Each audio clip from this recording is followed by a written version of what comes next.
आज मैं आपको लेकर चल रही हूँ एक अद्भुत आध्यात्मिक यात्रा पर, जो है उत्तरवाहिनी नर्मदा परिक्रमा। यह सिर्फ एक यात्रा नहीं है, बल्कि आस्था, श्रद्धा और आत्मशुद्धि का एक अनोखा अनुभव है। तो हेलो, मैं हूँ विनीता और स्वागत है आपका मेरे इस चैनल पर। और शुरू करते हैं उत्तरवाहिनी नर्मदा परिक्रमा। इसे नर्मदा परिक्रमा की शुरुआत मैंने सुबह 5:30 से की थी। तभी अंधेरा होने की वजह से मैंने वीडियो शूट नहीं किया। और हाँ, इस वीडियो में मैं मेरा नर्मदा परिक्रमा का जो एक्सपीरियंस है वो मैं शेयर कर रही हूँ आपके साथ।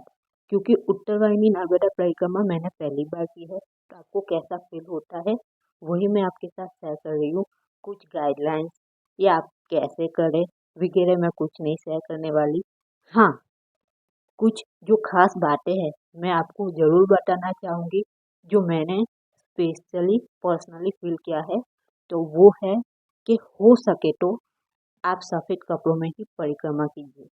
जो अच्छा तो माना ही जाता है, लेकिन साथ ही आप जब परिक्रमा करते हो तो आपको गर्मी लगती है, तो सफ़ेद कपड़े पहनने पे उसका जो है गर्मी का तापमान कम रहता है, तो आपको जो है फिजिकली भी फील अच्छा रहता है। साथ ही दूसरी जो बात है कि गर्मी की वजह से अगर आप परिक्रमा रात में करते हो तो मत करना, क्योंकि उसका कोई अर्थ नहीं रहता। कहा जाता है कि परिक्रमा हमेशा सूर्य देव की साक्षी में ही करनी चाहिए। और साथ ही परिक्रमा के दौरान अपने आप को हाइड्रेट ज़रूर रखिएगा, यानी कि खूब सारा पानी पीजिए। हो सके उतनी कम चीज़ वस्तुओं अपने साथ रखें, यानी कि सामान कम लेकर परिक्रमा कीजिए। और सबसे खास बात, परिक्रमा के दौरान वहाँ के जो नियम होते हैं उसका ज़रूर पालन कीजिए। जैसे कि आपको वहाँ पे नर्मदा नदी में स्नान नहीं करना है, तो वो ज़रूर उसको फॉलो कीजिए। और साथ ही पर्यावरण को शुद्ध रखें, वहाँ पे कचरा मत फैलाइएगा। तो अब बात करते हैं मेरे जो है नर्मदा परिक्रमा के एक्सपीरियंस की। तो वो अच्छा था, बहुत ही अच्छा था। सुबह 5:30 बजे से मैंने जो है रामपुरा गांव के श्री रणछोड़राय मंदिर से दर्शन करके परिक्रमा की शुरुआत की थी। बीच में आपको अलग अलग बहुत सारे जो है मंदिर यहाँ पे मिल जाएंगे, वहाँ पे आपको दर्शन करना है। हाँ, परिक्रमा के दौरान यहाँ पे कुछ स्पेसिफिक बोलते हैं कि इस मंदिर का स्पेशली आपको दर्शन करना ज़रूरी है। लेकिन मैं पहली बार जो है परिक्रमा कर रही थी, तो कौन से मंदिर का दर्शन करना ज़रूरी है कौन से नहीं, तो मैंने सारे यानी कि पूरे जो भी परिक्रमा के दौरान रास्ते में आते हैं सारे मंदिरों के मैंने दर्शन किए हैं। जो ये परिक्रमा है उसमें आपको जो है अपने आप में एक नया अनुभव और आत्मिक शांति मिलती है। यहाँ पे आपको जो है अलग अलग मंदिर यानी कि विविध तीर्थ स्थानों के दर्शन तो करने को मिलते ही है, साथ ही आपको यहाँ पे साधु संतों के आशीर्वाद भी मिलते हैं। और अलग अलग जो है भक्ति गीतों का मधुर धुन आपको यहाँ पे सुनाई देता है। साथ ही आपको प्रकृति का सौंदर्य भी देखने को मिलता है। और हाँ, आप अगर एक बार यहाँ पे आओगे और परिक्रमा करोगे तो आपको ये फील होगा कि जो परिक्रमा का जो स्ट्रेस हम लेते हैं कि इतने घंटे चलना रहता है, इतने किलोमीटर चलना रहता है, तो हम कैसे कर पाएंगे, वो पूरा स्ट्रेस एक साइड निकल जाता है। और जो एक्सपीरियंस अपने आप में बनने लगता है उसका जो अनुभव होता है वो अलग ही होता है। आपको थोड़ी देर के लिए भी जो है थक यानी कि थकावट बिल्कुल मालूम ही नहीं होगा। आप बस चलते ही जाओगे और परिक्रमा को एंजॉय करते ही जाओगे। तो आप भी अगर ये सौंदर्य जो मैंने अपने आँखों से देखा है, प्रकृति का एक अलग नज़ारा और साथ ही एक नया एक्सपीरियंस जो आपने अभी लाइफ में कभी नहीं किया होगा, तो यहाँ पे ये उत्तरवाहिनी नर्मदा परिक्रमा करने आप ज़रूर आइएगा। मेरा पर्सनली यही सजेशन है, क्योंकि मैं इतने सालों से जब नर्मदा परिक्रमा हो रही थी कर रहे थे, मैं हमेशा यही कि इतना चलना पड़ेगा, कैसे मैनेज होगा, कैसे कर पाएंगे। तो मैं हर बार पीछे हट रही थी, लेकिन इस बार मैं यहाँ पे आ ही गई। साथ ही मैंने हर मंदिर के दर्शन किए। हाँ, उसमें सबसे डिफिकल्ट पार्ट मुझे यही लगा कि इसमें जो एक तिलकवाड़ा के पास यहाँ पे मंदिर होता है, वो उसमें स्टेयर्स हमें चढ़ के जाने होते हैं। तो आप परिक्रमा करते हो, ऊपर से स्टेयर्स चढ़ना है, तो थोड़ा डिफिकल्ट रहता है। लेकिन ये एक परिक्रमा का पार्ट होता है, तो उसे भी आप एंजॉय करते हो। और परिक्रमा का जब ऊपर जाके ये नज़ारा देखते हो, तो आपका पूरा स्ट्रेस थकान सब दूर हो जाता है। और बस आपको ऐसा लगता है आप यहीं पे रुक जाओ। लेकिन हालांकि परिक्रमा आदि रख के हम वहाँ पे नहीं रुक सकते थे, इसलिए मैं वापस आ गई।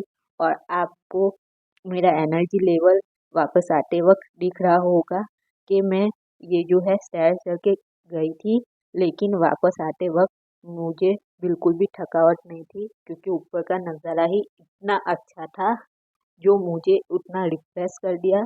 और मैं वापस से रेडी हो गई थी मेरी पूरी करने के लिए उत्तरवाहिनी नर्मदा परिक्रमा।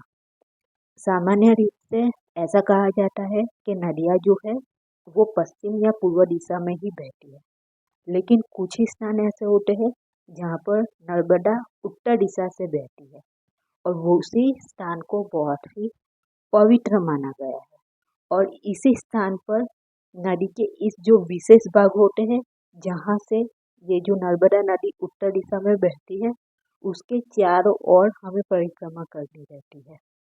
तो इसीलिए ये जो उत्तर वाहिनी परिक्रमा है, उसका इतना क्रेज है, क्योंकि वो उतनी खास है, उतनी पवित्र है।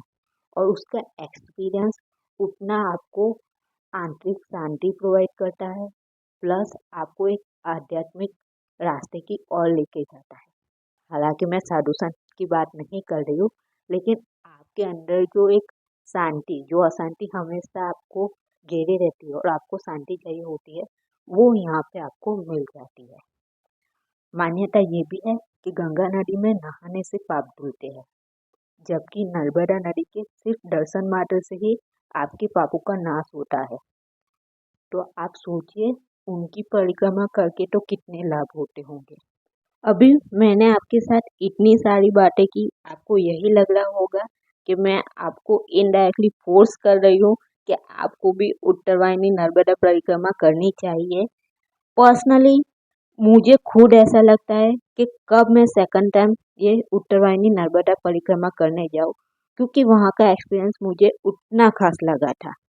अभी आप सोच सकते हो कि रियली में वो होगा या नहीं, लेकिन मेरा ये मानना है कि आपको एक बार तो ये एक्सपीरियंस करना ही चाहिए, क्योंकि उत्तरवाहिनी नर्मदा परिक्रमा एक ऐसी यात्रा है जो आपको जीवन भर याद रहती है।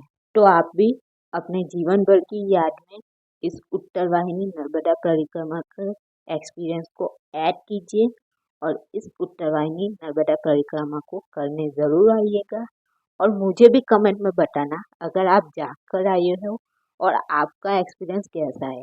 बाय द वे, मैं आपको बताना भूल गई कि मैं यहाँ पे संडे के दिन आई थी। संडे के दिन आप देख रहे हो यहाँ पे पूरा खाली है। सब बोलते हैं कि इतनी भीड़ रहती है, ये प्रॉब्लम रहती है, वो प्रॉब्लम रहती है। मुझे रत्ती भर भी प्रॉब्लम का सामना नहीं करना पड़ा। जैसे मैं बता रही हूँ वैसे बिल्कुल भी रत्ती भर नहीं करना पड़ा। यहाँ पे जो है बोट की लाइन में लगना पड़ता है, वो भी नहीं लगना पड़ा। मैं सीधे सीधे जा रही हूँ। तो आपको पता चल रहा होगा कि बोलने में और होने में बहुत फर्क रहता है। मैं यहाँ पे रजिस्ट्रेशन करवा के आई थी, फिर भी किसी ने रजिस्ट्रेशन चेक नहीं किया। और बस ऐसे ही मैं मेरे उत्तरवाहिनी नर्मदा परिक्रमा के समाप्ति पॉइंट पे आ गई हूँ, जहाँ पे मुझे यहाँ पे नर्मदा नदी को क्रॉस करके इस बोट में बैठ के उस साइड जाना है, जहाँ पे मैंने शुरुआत की थी रामपुरा गांव के श्री रंसोड़ाई मंदिर में।